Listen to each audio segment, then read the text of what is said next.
Hello Sophie, comment ça va aujourd'hui? Et ça va bien. Check les couleurs dehors.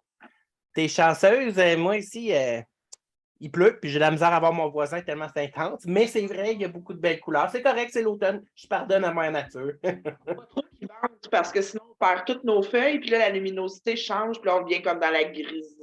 Le petit gris du mois des morts de novembre là, qui est comme oh mon Dieu. Exact, exact. C'est sûr que là, en ce moment, les chasseurs à Gaspésie, ils vont en avoir pour leur argent avec ce temps-là. Là. Et là, drette là, moi, devant ma chambre, j'ai un petit érable qui est OK. comme orange, orange, orange, là, comme flamboyant. Fait que la lumière qui rentre dans ma chambre, drette là, C'est magique.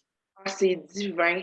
C'est divin. Oh my God, Si oui. les saisons étaient des heures, octobre serait l'heure magique et je voudrais la mettre en bouteille. Genre. Mon Dieu, c'est beau ça. C'est fade.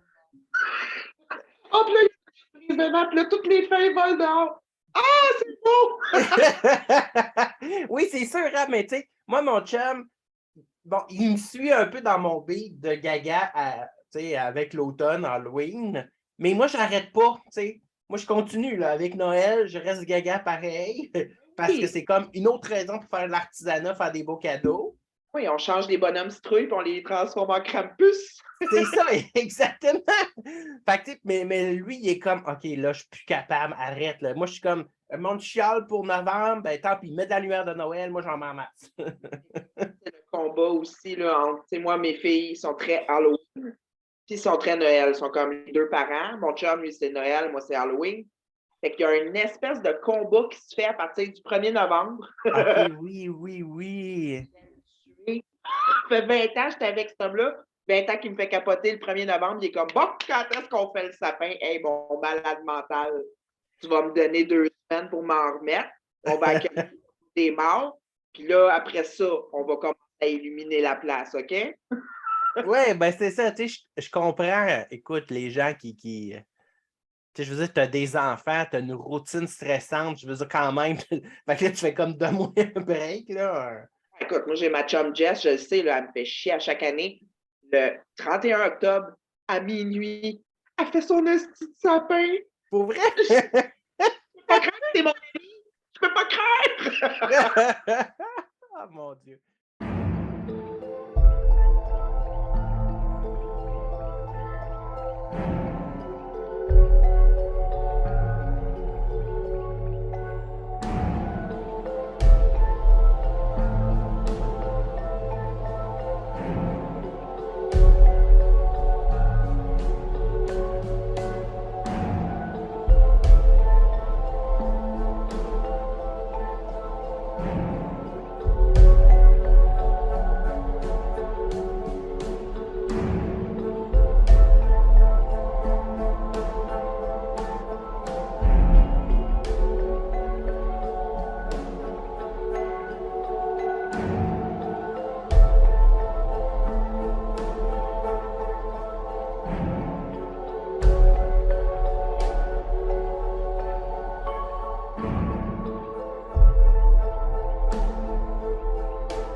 Ça ou les gens qui laissent leur décoration de Noël à l'année. Ben, à sa défense, c'est ça qu'elle me dit. Elle dit, toi, tu fais chier, tu as des décorations d'Halloween à l'année. Elle dit, viens pas me péter ma bulle de Noël. Puis je suis comme, Halloween, c'est t'as correct. bien Mais pour Noël, on brûle la maison. Fuck. raison. Peu de joie. Fait que de quoi on va parler aujourd'hui? Ben, écoute, on a perdu récemment un énorme personnage dans le paysage de l'histoire de l'humanité moderne. Je me trouve à parler de Élisabeth II. Fait que, Fait que toi, tu fais partie de ceux qui ont réagi, puis moi qui étais là, puis qui faisais OK, next. ben, écoute, comment dire? Mais c'est correct, là. Mais tu sais, je trouve ça intéressant parce que. C'est compliqué comme débat parce que les gens sont comme, ben là, c'est des maudits co-sanguins coloniales et blablabla. Hey, sais-tu quoi? Vous avez tellement raison. Mais, reste que moi, depuis que je suis toute petite, ma mère m'a transmis l'amour de l'étiquette de la monarchie, l'histoire de la monarchie. ça part des Tudors. On a toujours été là-dedans, moi et ma mère, depuis mon plus jeune âge. Ma fille, c'est pareil.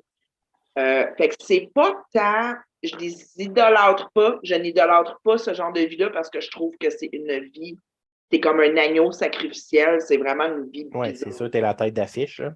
Mais il y a quelque chose de mythique, il y a quelque chose de fascinant, ça fascine encore The Crown, pas pour rien que ça pète des records. On les a lus 1000 fois, l'histoire de Diana, de Camilla, de tout ça, de comment que Elisabeth était comme une mère un peu bizarre, mais que c'était tellement une bonne ruler de l'Empire, puis sa mère, puis juste comment elle a accédé au trône par rapport à son père, qui n'était pas fait pour ça, puis son frère, il a quitté. En tout cas, je pourrais en parler des heures, c'est fascinant, c'est bien ficelé.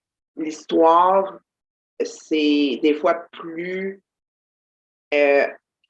ficelé encore que comme une série comme Game of Thrones. C'est comme si la réalité dépassait la fiction. Puis c'est aussi là-bas, parce que, tu sais, à la base, Game of Thrones, c'est inspiré d'un vrai livre qui s'appelle Les Rois maudits, qui retrace un peu aussi l'histoire de l'Empire et tout ça. Fait que bref.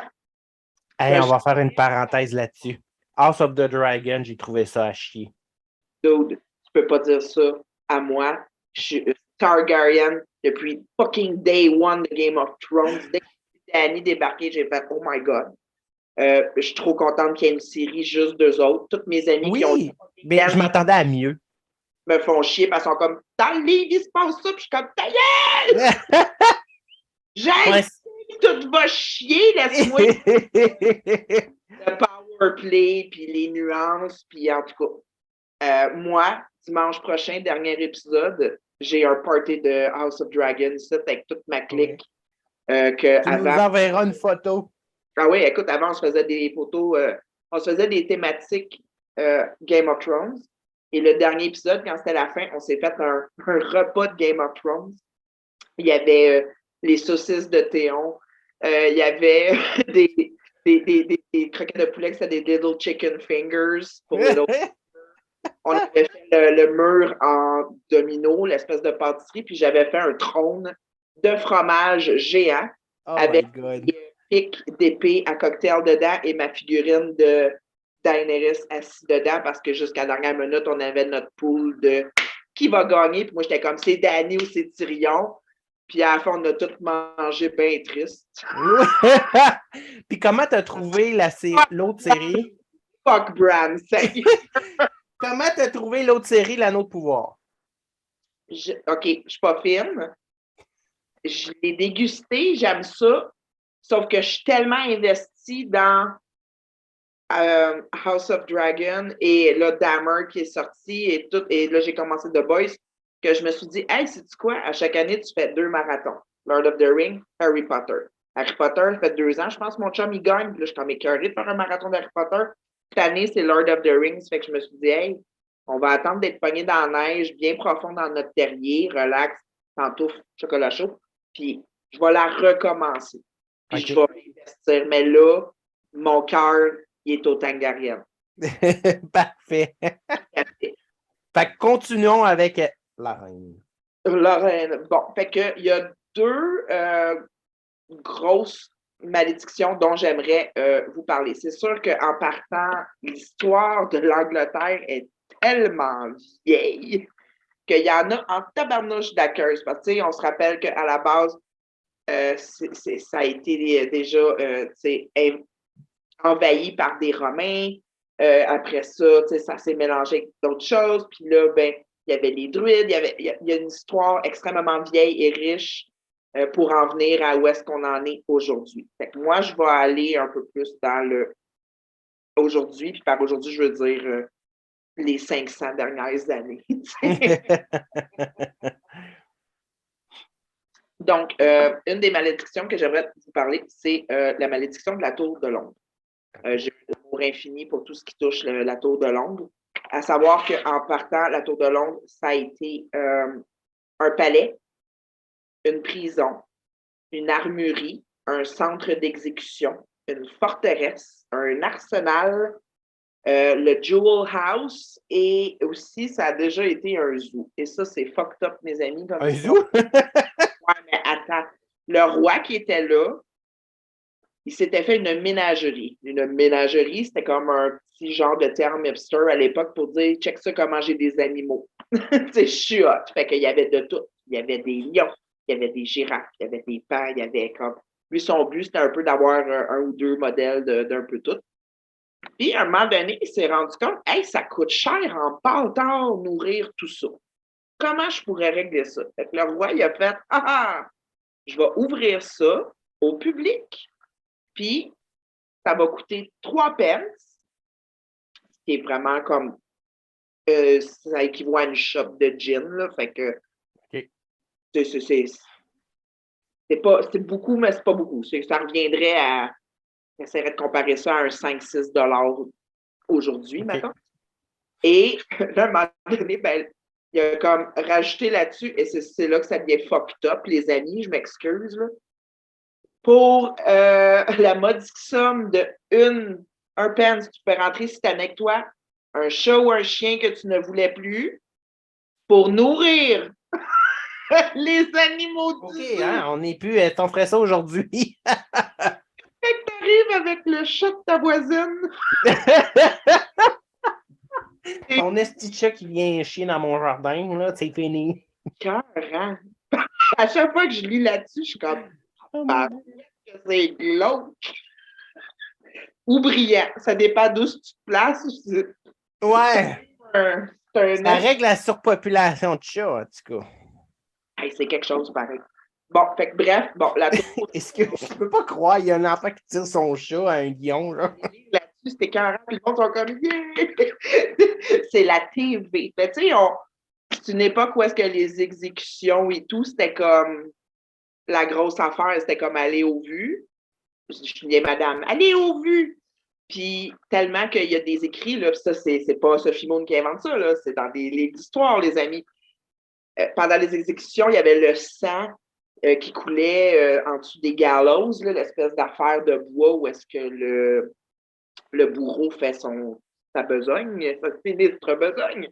Et ça coulait, là, ça coulait du sang, parce qu'on en passait des fois 7-8 par jour. Et les enfants jouaient dans le sang, ils ramassaient des plats de sang, se pitchaient ça, puis les parents, eux autres, ils regardent comme le 8e se faire beheaded, se faire enlever la tête pendant que les enfants jouent dans le sang, là, je veux dire. Ah, puis nous autres, de nos jours, maintenant, on chiale. Là.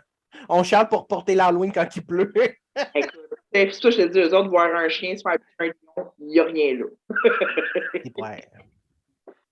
C'est pour ça qu'ils ont eu Jack l'Éventreur pas longtemps. Putain, mais moi aussi. C'est sûr. Bon, fait que la Tour de Londres, c'est le théâtre de vraiment beaucoup, beaucoup, beaucoup de superstitions parce que son histoire, elle est longue. À la base, c'était une espèce de petit château fortifié. Puis là, ben, ça a comme tranquillement évolué avec les besoins. Comme je disais, on avait besoin que ça devienne une armurerie, on avait besoin que ça devienne ci, ça. Ça a été un palais aussi. Mais là, on rentre dans l'ère de ce n'est plus un palais, c'est plus une fortification.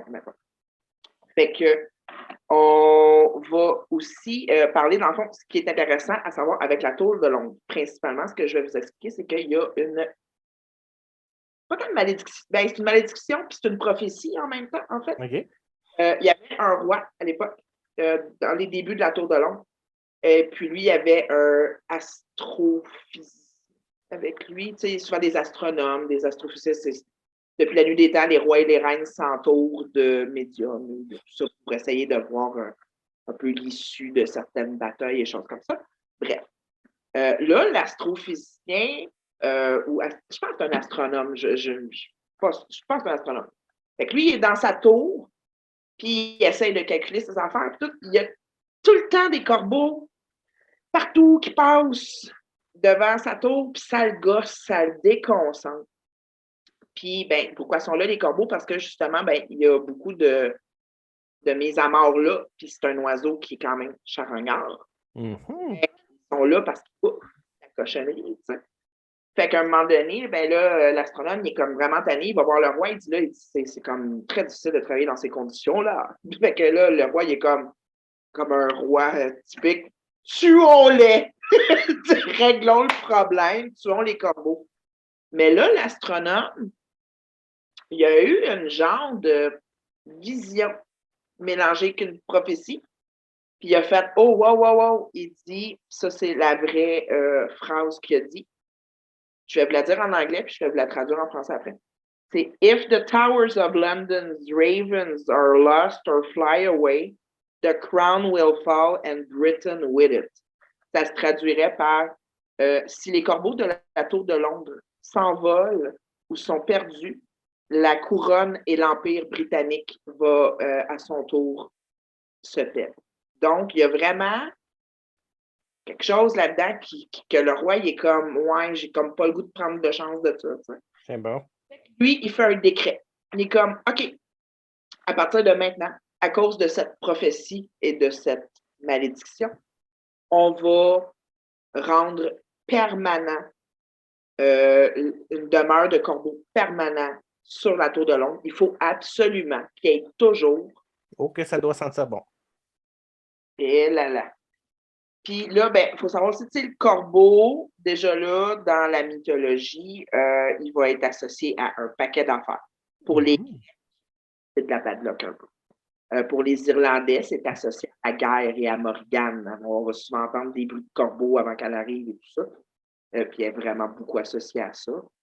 Pour les païens, Hugin et Mounine, là, à ce moment-là, c'est du savoir occulte et tout ça. Pour le côté un peu plus biblique chrétien, la colombe est signe de illumination, liberté, paix, et le corbeau, lui, ben, va être le contraire. Bien sûr, bien sûr. Un oiseau de malheur. Dans la Bible aussi, Caïn et Abel, c'est des corbeaux qui ont enseigné à Caïn comment disposer du corps de Abel. Fait qu'il y a une espèce de connotation comme quoi qu'il travaillerait peut-être pour des forces obscures. Et là, c'est totémique un peu. Et pour les Welsh, c'est des gens qui vivent en Angleterre, mais qui n'ont pas le même dialecte, qui n'ont pas les mêmes traditions. C'est une culture à part entière. C'est à eux qu'on doit le petit débat sur la prononciation du mot Samhain Sowin. C'est de leur faute. C'est à cause d'eux, le gaélique, finalement. Mm-hmm. Et pour eux, parce qu'eux, ils étaient là avant que l'Empire commence à prendre place et tout ça. Et pour eux, ça va directement avoir un lien avec un mythe qui est assez important pour eux. C'est l'histoire de Bran the Blessed. Bran le Blessed est béni. Puis Bran en sel, c'est aussi pour eux, le corbeau est associé à l'âme. Et pour eux, l'âme est dans la tête. Je ne sais pas si ça fait ça. Dans le fond, tu arraches la tête de ton ennemi, c'est un grand trophée, tu as victoire sur sa vie. L'animal, tout ce qui se passe au niveau de l'âme, pour eux, c'est vraiment associé à la tête. Et dans la légende de Bran, qui se trouve être une espèce de géant, toute une histoire de fucké, la tête aurait été enterrée sur un certain monticule où ce que la tour de Londres a été érigée, en fait. OK. Fait quand même, ça revient tout le temps au corbeau. C'est comme si le. Puis, tu sais, je fais un parallèle avec Game of Thrones, je suis fatiguant, mais c'est Bran, c'est The Three-Eyed Raven. Mm-hmm. Se sont inspirés de la culture Welsh, là. C'est clair, clair, clair.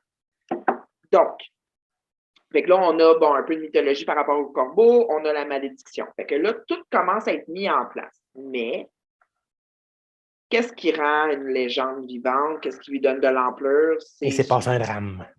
Il faut que ça continue à grossir. Fait qu'on va y aller avec un de mes douchebags préférés de l'histoire, Henri VIII! Un petit beau fucker, mais fascinant. Et puis, Henri, lui, comment dire ça poliment, c'était un gars qui aimait vraiment ça se mettre. Fait qu'il a beaucoup tué de ses femmes pour aller se marier avec d'autres. Puis comment il a fait ça? Ben, c'est je suis le roi, fait que je vais séparer la religion de l'Angleterre en des clans, ce qui donne au mouvement protestant et tout ça. Il se met comme, excusez, en dehors de Rome, puis en tout cas, du Vatican et des enseignements chrétiens typiques. Puis là, ben, c'est un peu la guerre de est-ce que c'est juste un prêtre qui devrait être capable de lire une Bible en latin et que nous, il nous le transmet, ou est-ce que tout le monde devrait avoir accès à une Bible traduite? En tout cas, c'est compliqué, c'est très compliqué comme histoire. C'est pas nécessairement ce que je préfère, mais bon, ça fait partie de tout ça. Fait Henri, c'est un motherfucker. Puis Henri, il est marié avec Catherine d'Aragon, reine d'Espagne, sa première reine, qui était un match stratégique pour allier simplement des puissances, surtout navales, parce que ils ont une méchante flotte, comme on peut dire, ce qui se trouve être tout le côté naval de guerre pour l'Espagne à cette époque. C'était vraiment une méga puissance mondiale. S'il y avait eu des revers d'histoire différents, on pourrait être aujourd'hui sur nos piastres, ça pourrait être du monde espagnol. Mais bon, ça a viré en faveur de l'Empire. Et puis, bon, ben c'est ça. Fait que là, lui, mon petit Henri, il décide que Catherine, elle m'a comme donné une fille, puis là, ça roche, puis moi, ça me prend un héritier au PC. Puis là, il y a la belle Anne Boleyn qui débarque. Anne Boleyn, elle arrive de France, elle est fancy. Et, ils l'ont envoyée comme, c'est une Anglaise, mais ils l'ont envoyée en France une couple d'années, justement, pour faire d'elle une dame. Son père, le monsieur Boleyn, lui, joue à la cour et tout ça, puis il est très puissant, puis il est surtout très... il a faim de pouvoir, fait que ses filles, pour lui, c'est des beaux petits pions. Puis bon, fait qu'il pose vraiment Anne dans les bras d'Henri, ils les envoient chasser ensemble, tout. Là, Henri, il se met à capoter sur Anne ben raide, parce que c'est une coquille. Fait qu'il décide que lui, il divorce, ce qui s'est jamais vu dans la royauté à cette époque-là. Comme je dis, il a comme fracturé la religion pour pouvoir se permettre d'aller, excusez, mais fourrer une autre femme. C'est quand même... Puis là, ben, Anne, pauvre femme de son époque, on est bonne à quoi, nous, à faire des héritiers, hein? Oui, parce que dans ce temps-là, il pensait que c'était la femme qui influençait le sexe. Si on ne fait pas d'héritier, on est une pas bonne qui fait juste d'autres filles qui va coûter cher. Puis, ben, Anne, elle donne une autre fille à Henri. Et puis là, elle commence à être chiante, là, parce que, tu sais, dans le fond, pour lui, il est comme, Finalement, des opinions, c'est plate. Ben, lui, c'était comme un rebond, fait qu'il est comme désintéressé, puis tout. Puis là, ben, elle est bien proche de sa famille, surtout de son frère. Puis là, ben, il y a... Dans la cour, là, c'est un paquet de rats opportunistes qui watch tout ce que tu fais. Puis il y en a plein qui commencent à dire, elle fait l'amour avec son frère. Ah, c'est une sorcière. Fait que là, lui, il est comme, bon, toi, il est temps que tu dépines. Fait qu'il ordonne de la faire exécuter. OK. Mais il y a quand même eu un peu de grâce dans son mot parce qu'il l'aimait quand même un peu. Il la trouvait quand même hot. Fait qu'il est comme, gars, je vais te tuer pis tout, mais toi, je vais te commander un bourreau spécial de la France parce que le monde, ce qu'il pense, c'est qu'un bourreau, ça te coupe la tête puis ça finit là. C'est vraiment pas de même que ça se passait. Le bourreau, il pouvait te péter comme 40 fois avant de te pogner l'oreille. C'est extrêmement... c'est débile mental, ce job-là.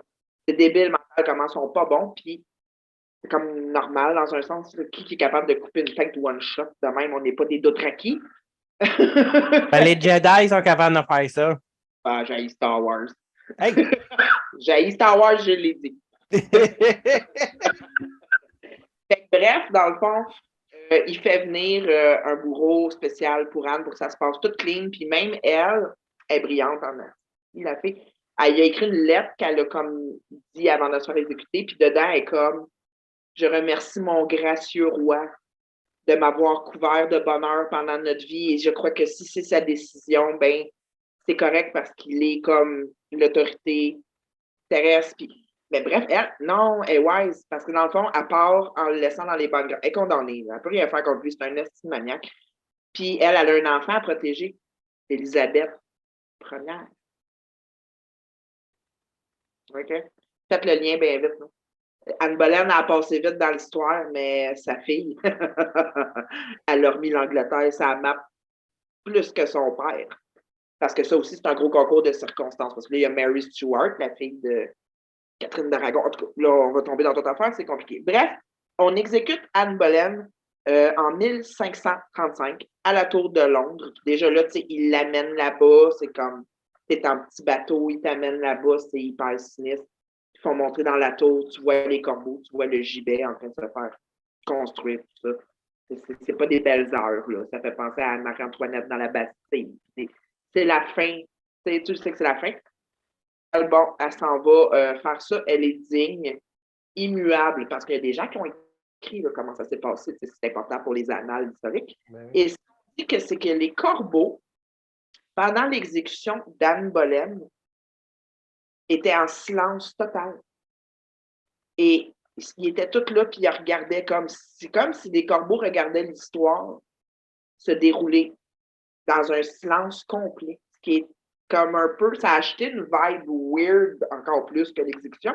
Mais bref, les gens ont noté, OK, les corbeaux sont fucked up, drette là, puis c'est weird. T'sais. On fast-forward avec une autre de ces femmes, parce qu'en Henri VIII, il y a eu 7 femmes, puis il y a une comptine en anglais pour se rappeler des 7 femmes d'Henri VIII. C'est Divorce, died, beheaded, divorce, died, lived. C'est ça l'ordre de la mortalité pour aider les enfants british à se rappeler de ce palier-là d'histoire. Lady Jean Grey. Lady Jean Grey, c'est une belle histoire à raconter aux enfants. Écoute. Lady Jean Grey, c'est comme genre un autre mini rebond entre. Il y a eu, après Anne Boleyn, il y a eu Jane Seymour qui était l'amour de sa vie. Là. Lui, il l'a aimé en taille.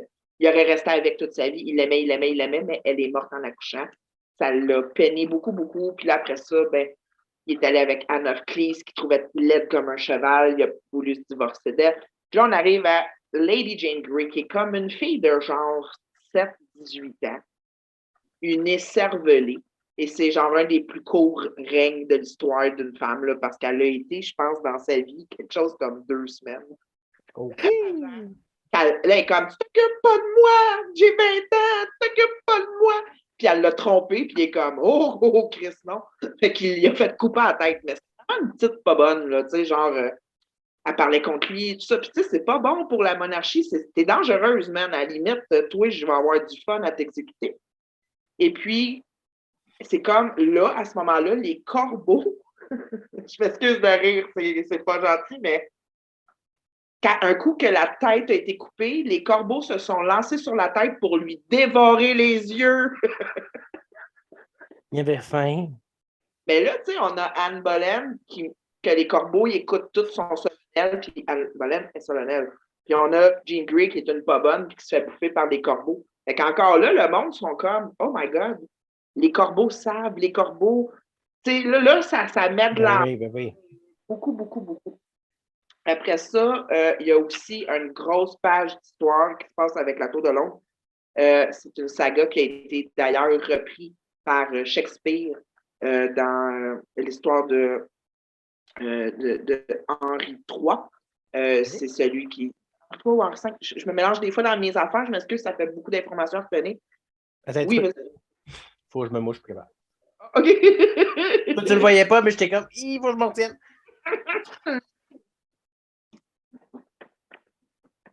On va couper ça au montage. Parfait. Fait que, bon, on en vient à l'histoire aussi des deux, on appelle ça The Tale of the Two Bloody Princes, l'histoire des 2 princes sanglants. Okay. On a le roi Édouard V qui meurt, et puis lui, il laisse derrière lui. Il y a Édouard.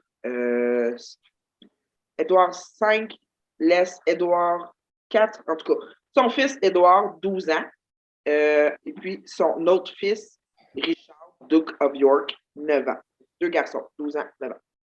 On les aboie à Westminster Abbey rejoindre leur oncle, Henri. Lui, il est comme fuck that shit, moi je veux le pouvoir. Fait qu'il pogne les 2 petits, pow, puis il les met dans le tour de Londres. À partir de là, l'histoire devient vraiment, vraiment sketch. J'ai écouté des tonnes de documentaires là-dessus. Encore aujourd'hui, on n'est pas sûr, hors de tout doute. Mais il les a fait assassiner pour avoir le pouvoir. C'est quand même probablement ce qui est arrivé parce que là, il y a comme 15 ans, on a fait des fouilles archéologiques dans la Tour de Londres et on a retrouvé 2 cadavres des ossements, en fait. Et avec le carbone 14, on a pu dater qu'il y avait un de 12 ans, un de 9 ans. Ils ont été assassinés. Fait que, ils les ont-tu laissés crever de faim? Ils les ont-tu martyrs? On ne sait pas. À cette époque-là, c'était. Ouais, non, c'est ça. c'est pas du bon monde, souvent. C'est du monde qui ont vraiment comme Toute une gang de co-sanguins. Ouais. Mais bref, après Finalement, ils ça, viennent-tu de la Gaspésie ou du Saguenay, c'est ça? fait que là, il y a Ça va une me faire femme tirer des qui roches. avait ça assez hot. Ben, assez hot. Moi, j'aime les fantômes. T'sais. Fait qu'on dit qu'au 15e siècle, il y a des gardes qui refusaient de faire des tours de garde dans ce coin-là de la tour parce qu'on voyait l'ombre de deux petits garçons en silence qui flottent un peu à terre et qui se tiennent la main ensemble dans l'éternité comme pour se rassurer l'un l'autre. Ils sont dans la mort comme ils auraient quitté dans la vie, dans la peur et ensemble. Pour que des gardes royales ne veulent pas aller là. Et on a aussi le fantôme de ma belle Anne Boleyn, que j'adore. Et Anne, elle déambule la nuit sans tête. Ce n'est que son corps qui cherche sa tête. Et puis, il y a aussi une autre histoire vraiment fuckée. C'est Thomas Becket, un archibishop qui a été assassiné en 1170. Un archibishop, c'est une affaire catholique, ça? Il y en a tellement. Puis, là, ils ont commencé à faire des travaux sur la tour parce que, comme je dis, ça change tout le temps. Puis lui, le fantôme de l'Archbishop, il n'a pas aimé ça. Fait qu'il y a pas mal de témoins qui disent qu'ils ont vu son fantôme dans sa soutane avec un espèce de gros bâton. C'est un gros bâton avec une croix, une espèce de bâton cérémoniel chrétien. Et puis, le fantôme est venu piocher à grande croix dans le mur, puis ça a comme pété le mur. Fait que là, ils ont fait « Oh, on peut pas bâtir ça là. » Fait qu'ils ont comme tout tassé le stock, ils l'ont fait un peu ailleurs, ils ont fait une nouvelle chapelle. On n'a plus réentendu parler de ce fantôme-là. Bizarre. Fait que l'histoire veut dire que dans ce temps-là, tu avais juste à répandre une rumeur si tu voulais quelque chose. Ben, c'est sûr que le monde s'en parle, puis tout. Fait que, ça devient big, puis en même temps, comme je dis, il n'y a pas de télé, il n'y a pas. Fait que, les meurtres, les exécutions, les scandales royaux, c'est pas mal ça le sujet de tout le monde, autant dans la basse société que la haute société. Tout le monde en parle. Tout le Puis monde en l'Église. Qui c'est qui répand ça? parle. On arrive à la Deuxième Guerre mondiale, où est-ce que l'Angleterre a été assez lourdement touchée là, avec On mange un claque. Ballroom Blitz. À ce moment-là, il y a eu des bombardements qui ont été faits sur la tour de Londres. Elle a été lourdement endommagée et les corbeaux ont commencé à quitter. Ils sont morts aussi pour la plupart. Il en restait juste 2. Les survivants s'appellent Mabel, qui est partie et qui est revenue, et Grip. Et c'est un petit fun fact. À ce jour, il y a encore des corbeaux parce qu'il faut toujours qu'il y en ait 6 permanents, 7 ou 8 de spires. Il y en a comme plusieurs. Puis encore aujourd'hui, si je ne me trompe pas, il y en a une qui s'appelle Mabel. Je comprends pas 7 ou 8 de sperme, c'est quoi? Ils gardent ça dans des cages, ils font du breeding de corbeaux? Le Raven Master. Le Raven Master, il s'appelle Chris. Moi, je le suis sur Facebook. Il est écœurant. Il est habillé en Beefeater.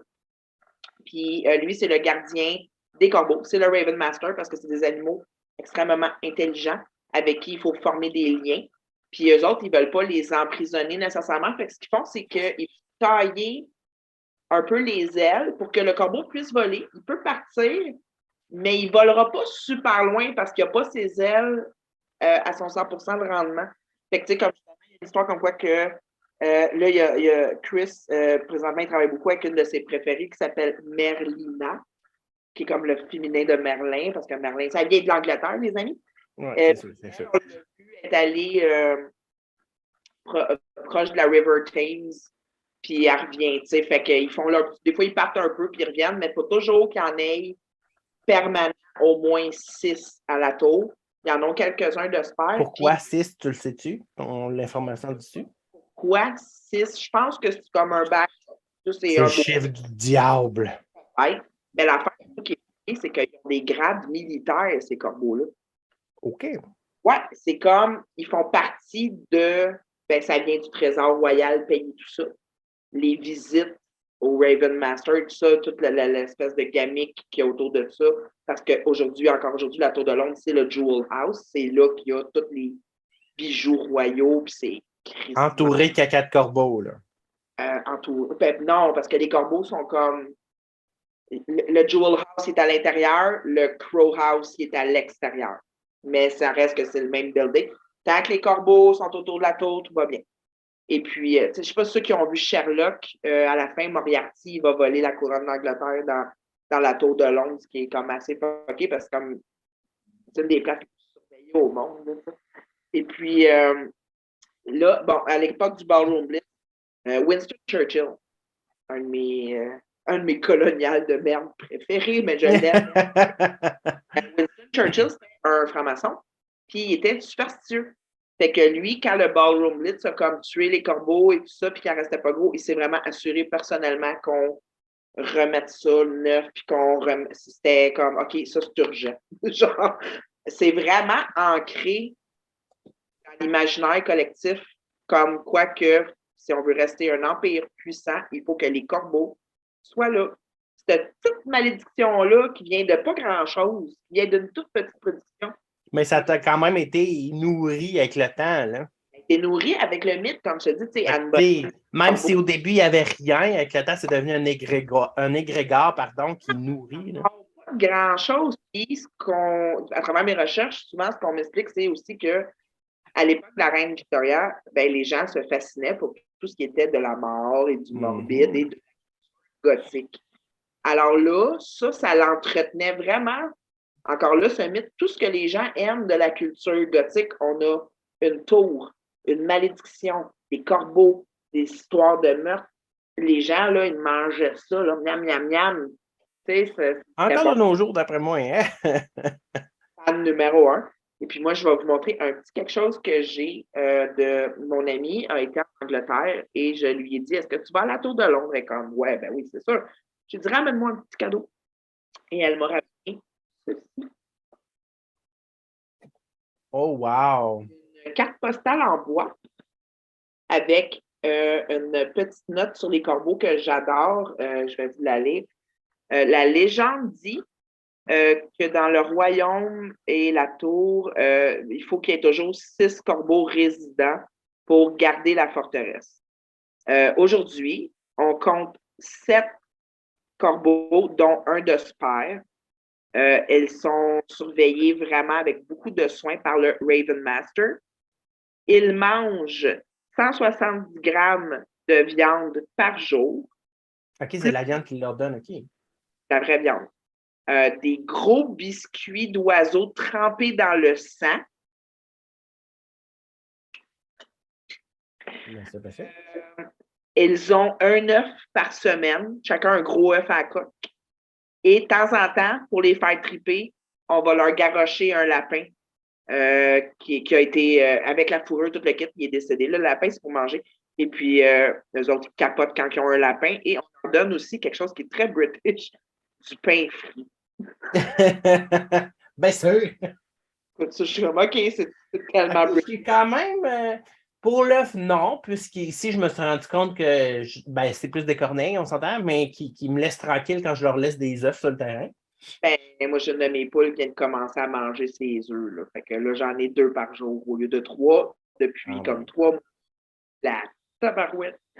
Ouais. C'est rebelle. On a trouvé une certaine harmonie avec l'hermine aussi parce qu'on en laisse plus d'œufs. Fait qu'elle va chercher les œufs, c'est comme de la bouffe facile, puis elle me laisse tranquille. Ah. Mais quand même. Puis tu sais, comme j'aime E4, puis l'hermine a une représentation avec E4, écoute, je peux pas y toucher. Je savais pas que l'hermine avait quelque chose en lien avec les 4. C'est sharp, ça. Oui, c'est intéressant. Ben, c'est sûr qu'on la pousse un peu. Hein? C'est pas.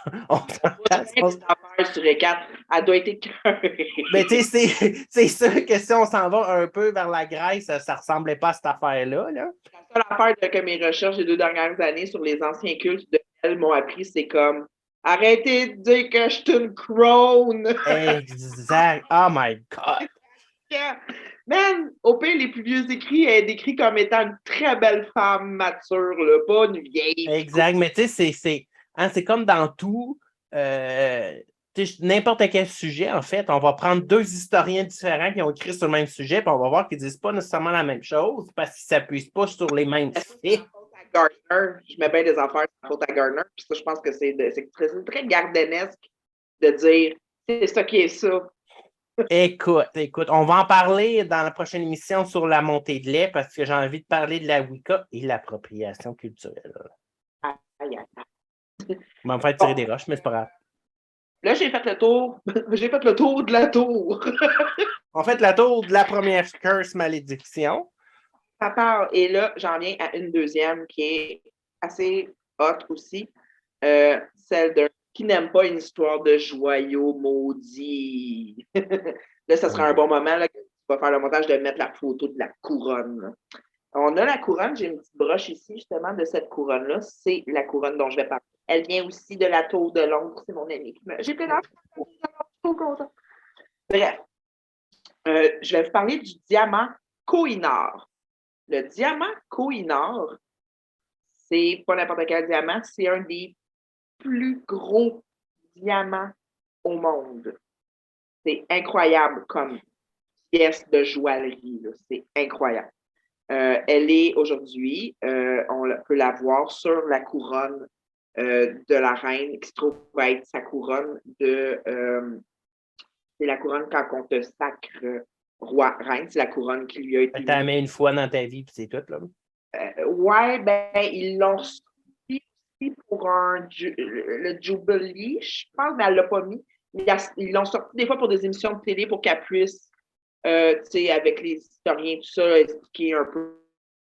J'ai quelque chose de elle il y a 2 ans qui lui mettent devant elle, puis elle, comme elle dit, si tu savais comment c'est lourd, cette patente-là. Ouais. Je trouve ça écœurant qu'elle parle de ça.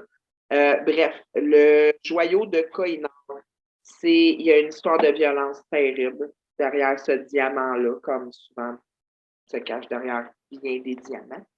Oui, ben c'est ça. On recule dans le temps, on parle de quelque chose qui avait beaucoup de valeur. Et là, c'est là qu'on va parler aussi de l'Empire sous son joug colonial, vraiment. Là. Fait que le Koh-i-Noor, il viendrait d'une mine en Inde. À la base, ça vient de là. Là, c'est parce que il y a plein d'affaires qui s'astinent dans le bout que c'est eux autres, mais ça vient de l'Inde. Puis à l'époque, c'était le seul pays qui avait des diamants. On n'était pas encore rendu dans les diamants d'Afrique. On n'était pas encore rendu dans les. Il y en a aussi en Afghanistan. Puis il y a des différences pour les diamants, mais majoritairement, à l'époque, quand on recule dans ces années-là, c'était l'Inde. C'était l'Inde. Puis le diamant est tellement gros, fou, incroyable qu'il est pour les Indiens sacré et associé à Krishna, carrément, qui est comme un de leurs. Il y en a, je pense, 400 divinités, puis Krishna est dans les top 10. Fait c'est vraiment un diamant qui est associé à quelque chose de très, très gros.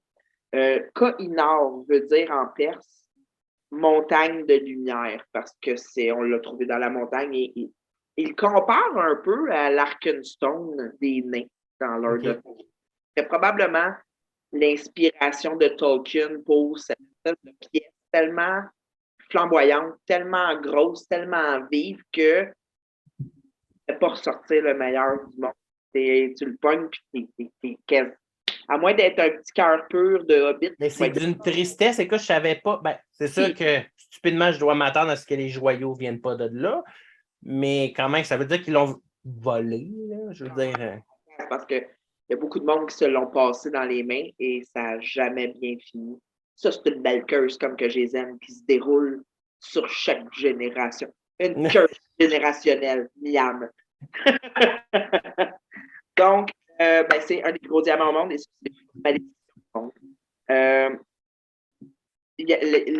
Encore là, je vais vous dire la phrase qui est répertoriée comme étant la malédiction qui a été lancée. C'est une malédiction hindoue qui vient de l'an 1300. On dit He who owns this diamond will own the world, but will also know all its misfortunes. Only God or a woman can wear it with impunity. Ce qui veut dire, celui à qui appartiendra ce diamant possédera le monde. mais elle va aussi posséder tous ses malheurs. Seul Dieu ou une femme peut porter ce diamant en toute impunité. J'adore ça. Ça roule en bouche. Bien, vraiment. Bon, là, ça set le ton. Cette pierre-là, attention. On va se ramasser dans la dynastie de l'empereur Shah Jahan. Shah Jahan, 1639. Shah Jahan, lui, il tripe sur Salomon, ben raide. On sait c'est qui Salomon. On l'aime, on l'aime. On l'aime, on l'aime. Ben, Salomon, c'était quand même un roi hébreu avec beaucoup, beaucoup de richesses. Puis il y avait un trône magnifique. Fait que là, Shah Jahan, en bonne groupie, il est comme yo, je veux un trône comme Salomon. Puis il fait faire un trône incroyable qui a pris 7 ans à construire et qui a coûté 4 fois le prix du Taj Mahal. OK. Man, ça commence à être de la chaise.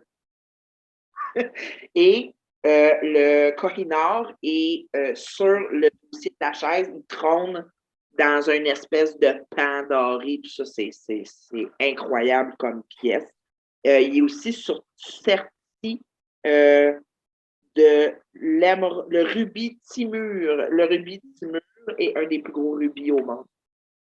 Fait que, tu sais, le gars, il y avait pas mal les plus gros bling-bling de l'époque. Il y avait aussi des émeraudes, comme ça, mais c'est lui qui a parti ça, le bling-bling, là. Bling-bling, motherfucker. Il se la joue, c'est un gros pimp. Sauf que ce qui arrive, je ris parce que je comme toute belle malédiction.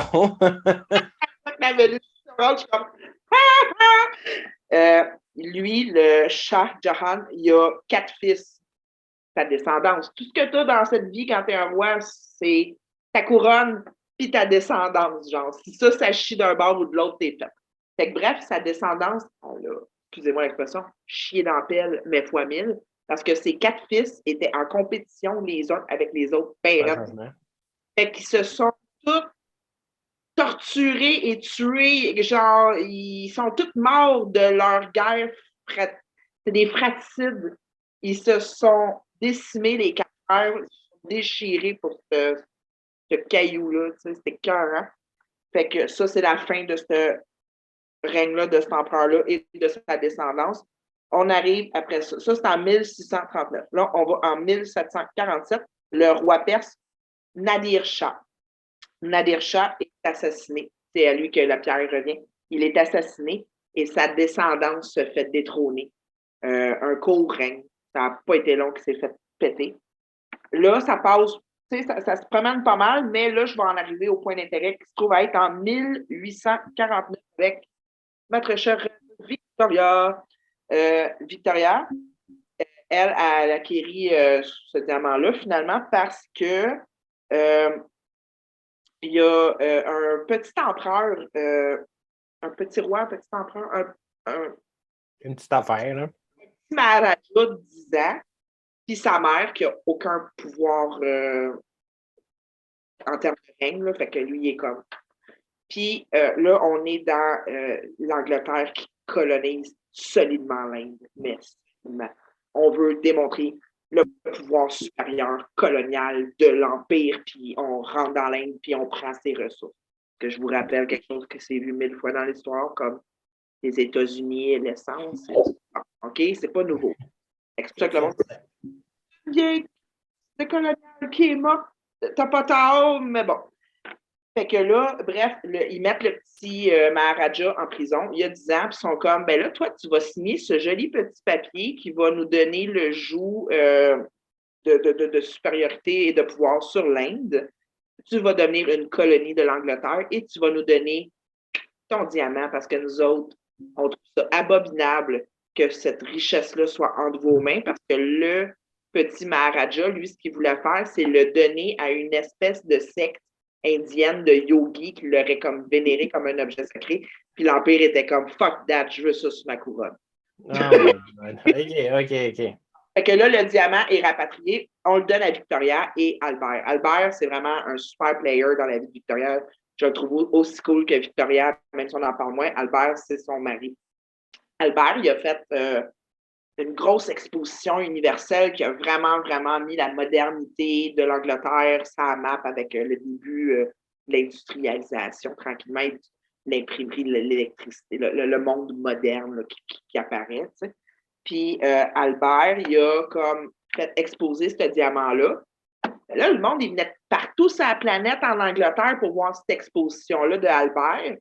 Puis le monde, il arrivait devant le diamant, puis il était comme, mais c'est comme un gros caillou en verre. Il est pas. Tu sais, le monde, il ne tripait pas. OK. Là, il est comme, ça marche pas. Moi, je veux qu'on en parle. Je veux de la fame. Fait qu'il l'a envoyé à un joaillier qui l'a coupé. C'est comme on coupe un diamant pour qu'il soit plus réfléchissant, en fait. C'est pour ça qu'on coupe des diamants. Ben, il l'a fait couper en coupe diamant pour qu'il réfléchisse plus, qu'il chaîne et qu'il impressionne les gens, finalement. Fait que, ce qui se passe, c'est que le corridor, à l'origine, il était 2 fois plus gros que ce qu'on a aujourd'hui. Ça a été pété pour faire la pièce qu'on a aujourd'hui. Fait que déjà... Mais, si je ne me trompe pas... on s'entend dans le temps, la technologie pour couper ça devait pas...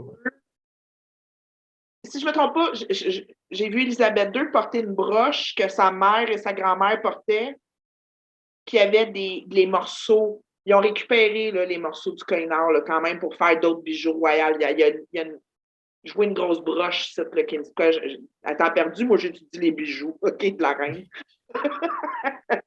Une autre raison pourquoi je suis une marde. Fait que c'est ça. Fait que là, à partir du règne de Victoria, bon, là, Albert a transformé la pierre, là, la pierre est comme tout le monde est comme ouais. Puis là, Victoria a fait. Victoria, c'est une petite bosse de bécasse, on va se le dire. Elle gère beaucoup ses affaires. Puis elle a dit bon, elle dit là, la malédiction, moi, je ne peux pas. Fait que je fais un décret.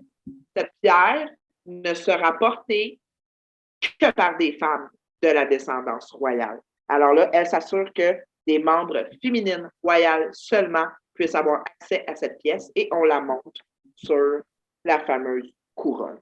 Elle se trouve à être, ma pine est bien petite, là, mais sur la couronne, elle est ici en bas. On va vous mettre des images, vous allez pouvoir voir ça. Et puis là, bon, ben, la couronne, ben là, Victoria meurt, tout ça, les époques passent, la couronne, elle est dans le Jewel House de la Tour de Londres pour que les gens puissent la voir. On ne sort pas ça à part pour grosses occasions comme des restaurations et des choses comme ça. Et la dernière fois, là, je vais brailler. La dernière fois qu'on a vu la couronne, c'était sur le cercueil d'Élisabeth II, dans sa procession pour l'amener à son dernier repos à Westminster Abbey. Ils ont mis la couronne sur son cercueil. Je trouve que c'est quand même... C'est beau. Jugez-moi pas, j'aime ça, la royauté! Fait que, bref, voilà quelques petites malédictions de royal. Il y a aussi, si vous êtes curieux sur le sujet, vous pouvez aller lire sur le comté de York, qui est comme tellement hanté là-dedans. Il y en a de l'histoire, mais ça, c'est les 2 qui sont le plus chers à mon cœur. On a comme tout pour faire des histoires. Là. On a des corbeaux, on a des fantômes pas de tête. Oui, tout est là. Ah, écoute, moi, comme les petits biscuits qu'on donne aux corbeaux. Oui, bien sûr. Ravi. La prochaine fois que quelqu'un va faire ça, je vais penser aux biscuits trempés dans le sac. C'est comme, ce genre d'avocat était ma foi délicieux. Merci beaucoup pour cette belle émission. Hey, ça me fait plaisir, moi, vous parler de l'Angleterre et l'idée. Moi, Charles Beauchesne qui est comme, yeah! Magnifique.